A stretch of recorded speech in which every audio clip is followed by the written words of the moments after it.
Hi, so today is part 2 of my series about being an ethical consumer and how that relates to us being an ethical business as best we can. And in the interest of transparency, because I'm going to be talking about that today, I'll say that you might notice that I've got the same dress on as yesterday and I've got the same cup of tea as yesterday, and that's because I recorded these videos all on one day and I'm putting them out one day, one each day. But I wanted to record them all at the same time while my mind was really into the subject. So that's what I'm talking about today, is reliable information, transparency, lies. As soon as you start looking into what's going on, what's really going on, what's going on with the big tech companies, what's going on with the food in your supermarket, what's going on with utility companies, governments, banks, as soon as you start looking, you're just going to be told a great big lot of fat lies. Everybody's doing it. Well, all the big corporations are doing it. And you've got to be like Miss Marple. Be like Miss Marple and don't believe anything anyone tells you unless you've got corroborating evidence. I always am. Yeah, she's a great example, Miss Marple. So yeah, question everything. And Ethical Consumer, the magazine that I recommended in the comment initially, is a great place to help you with that. They do a lot of research into utility companies, food, transport, tech, all kinds of stuff. They vet these companies. Are they involved in slavery, environmental destruction? Do they pay their taxes? Do they do what they say they're doing? A whole range of stuff that they really research, and they're very reliable. Yeah, I think I should just say that I live in England. The information that I'm giving is reliable for England. Most of it probably applies to Wales and Scotland as well. Some of it will apply to people elsewhere, and you'll have your own local versions, hopefully in some countries, of the things I'm going to mention. So yeah, greenwashing is a big thing. And you can go into the supermarket, and in fact it happened to me recently because my partner's become intolerant to cow's milk and now he has goat's milk, and I went in and bought some goat's milk with pictures of children holding little fluffy goats, but I know that the people that produce this, with all the pictures of the green fields and everything on, keep their goats permanently inside in very small enclosures. Yeah, in food, greenwashing is massive. You'll find it in a lot of brands like Ecover, if you're familiar with them, or Green and Blacks, that started out as proper eco brands, doing good things, good ecological choices, but they've been bought out. Ecover, I think, by Johnson & Johnson, not a company that are known for their great ethical record.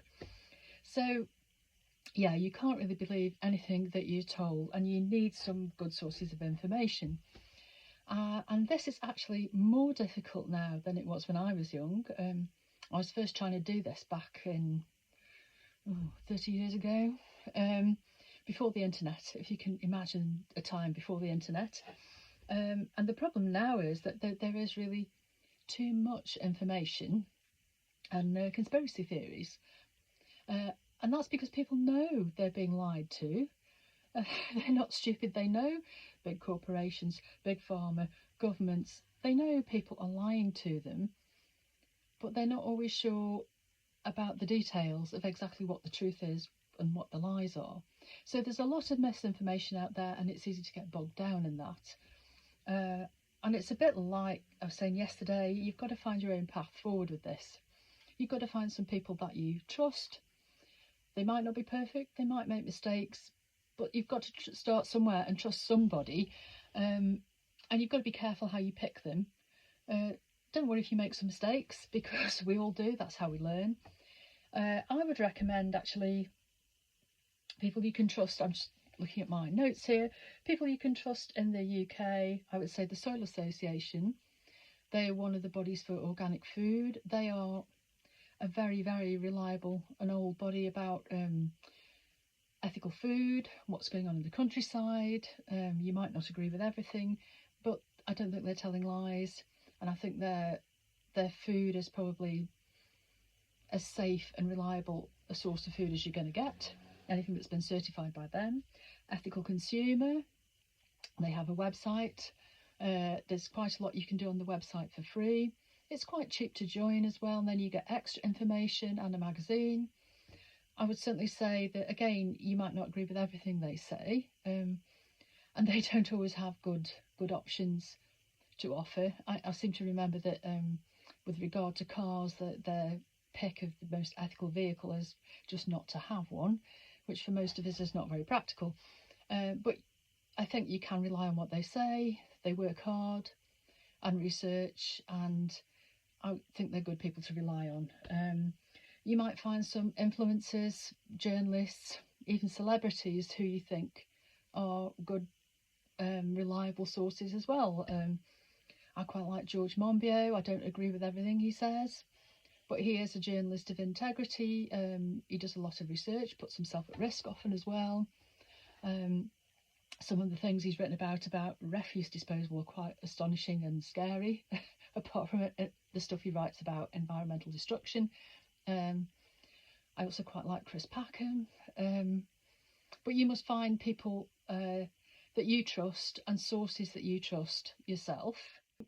I think if you can find some friends or groups who have like-minded interests to you in this area, that's really useful, because other people will have picked up sources, information that you haven't heard of, and you soon have a little network of your own that's all trying things, reading up on things, sharing bits of information. That's certainly how it is for me.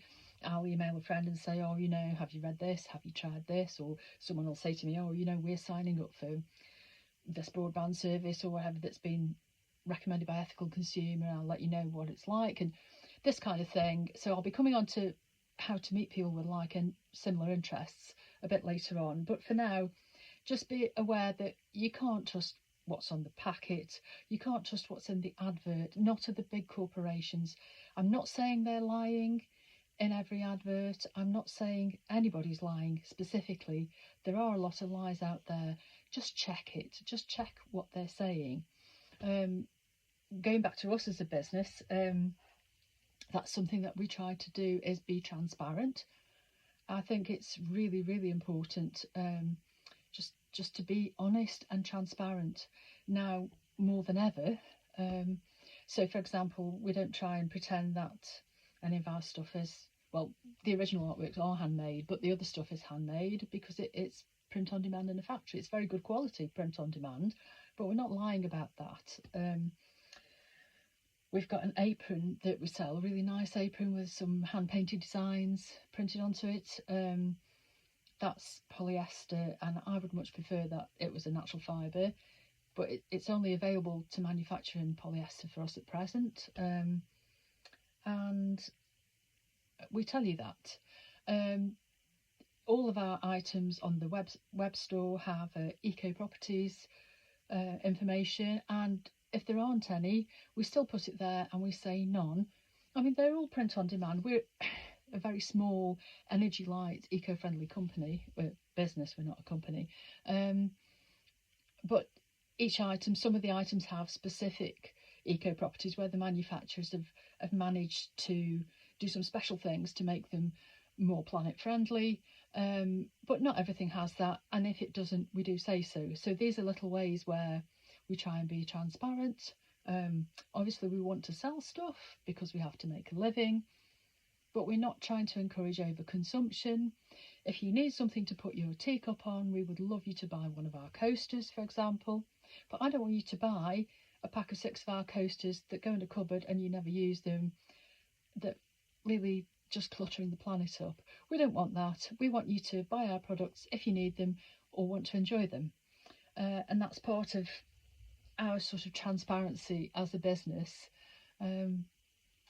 So that's part 2, is how you find your information, questioning your information, finding reliable sources of information, not falling too far down the rabbit hole of conspiracy theories. And I'll be back tomorrow with part 3.